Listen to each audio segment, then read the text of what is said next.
Gather around, children. Grandpa Spoon is going to tell you a little story.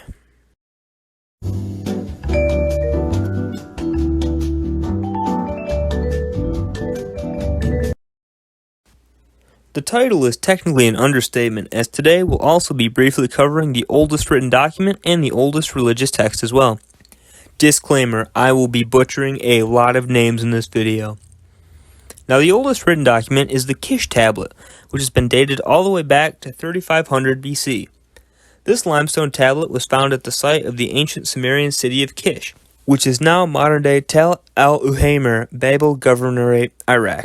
The Kish tablet is inscribed with proto-cuneiform signs, which are basically symbols and shapes.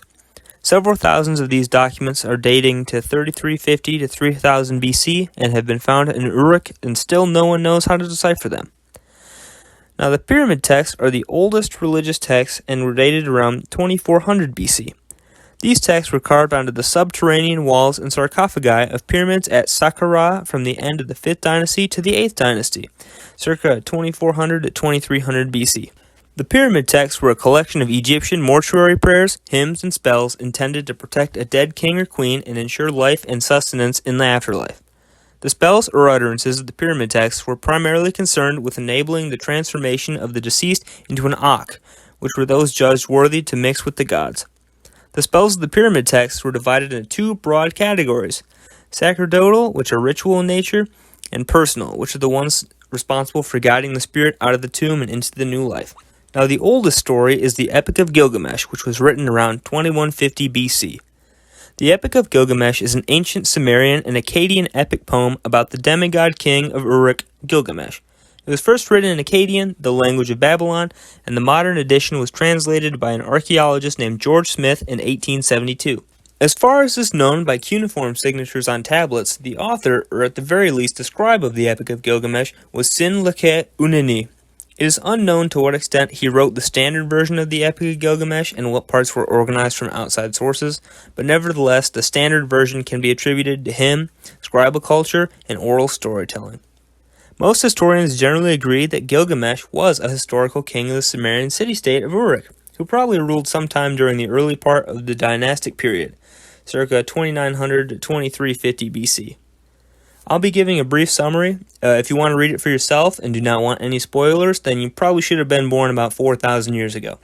Gilgamesh, the two-thirds semi-divine king of Uruk, is so strong that he has to resort to terrorizing his people out of boredom. No one can stop him since he is mostly divine. The gods heard the people's pleas against him, and in response, they created Enkidu as a rival. Enkidu is basically Bigfoot with horns and runs around in the woods with animals as an uncivilized creature. When a hunter discovers him and realizes that Enkidu is freeing animals from his traps, the hunter requests Gilgamesh to send out a cultic prostitute named Shamat to seduce Enkidu and civilize him. Once Enkidu becomes quote-unquote civilized, Shamat recounts Gilgamesh's tyranny and a series of Gilgamesh's dreams. These dreams are interpreted to mean that an equally strong comrade will come and that Gilgamesh must seek him out to befriend him. Guided by Shamat, Enkidu goes to Uruk, confronts Gilgamesh while he's trying to steal someone's bride, and they fight in the streets. They realize that they're equals, so they become friends. Now that they're bros, Gilgamesh and Enkidu look for the fire-breathing guardian of the cedar forest named Humbaba. They want to kill him to acquire fame. Before they reach the monster, Gilgamesh has two dreams, one where he is victorious over Humbaba, and one that shows him failing. Yes, there are a lot of dreams in this story. It's basically a hotline to the gods. After killing Humbaba, they cut down some trees and bounce. Back in Uruk, Ishtar, the goddess of sexual desire and war, asks Gilgamesh to marry her. He says nah. After getting rejected, Ishtar does what any spurned woman would. She goes to Anu, the king of gods, and her father, and threatens to raise the dead if he does not give her the bowl of heaven to cause trouble with. Ishtar then lets the bowl loose into Uruk, causing the deaths of hundreds of young men just by snorting. Enkidu and Gilgamesh encounter the bull and kill it.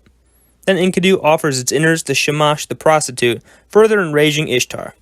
Enkidu then dreams that a council of gods decide that he should be put to death for his and Gilgamesh's deeds against them. Enkidu's dream ultimately comes true, and he dies of a withering illness.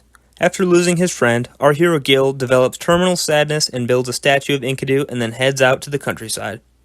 As he roams, he reflects on Enkidu's death and realizes his own mortality.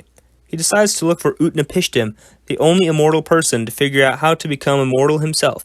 To get to Utnapishtim, Gilgamesh has to travel through 12 double hours, or 24 hours, of blinding darkness of Mount Mashu and into a land of jewels.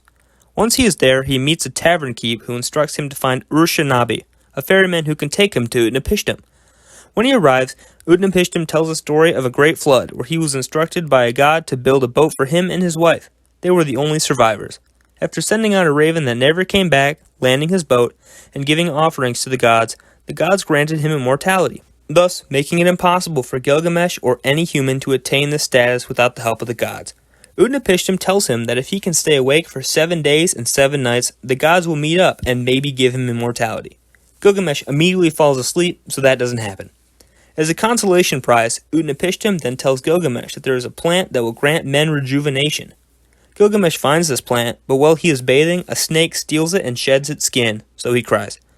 Once Gilgamesh and Urshanabi finally return to Uruk, Gilgamesh shows him around the city and basically flexes that although he may die physically, Uruk will act as a memorial for his legacy. The end.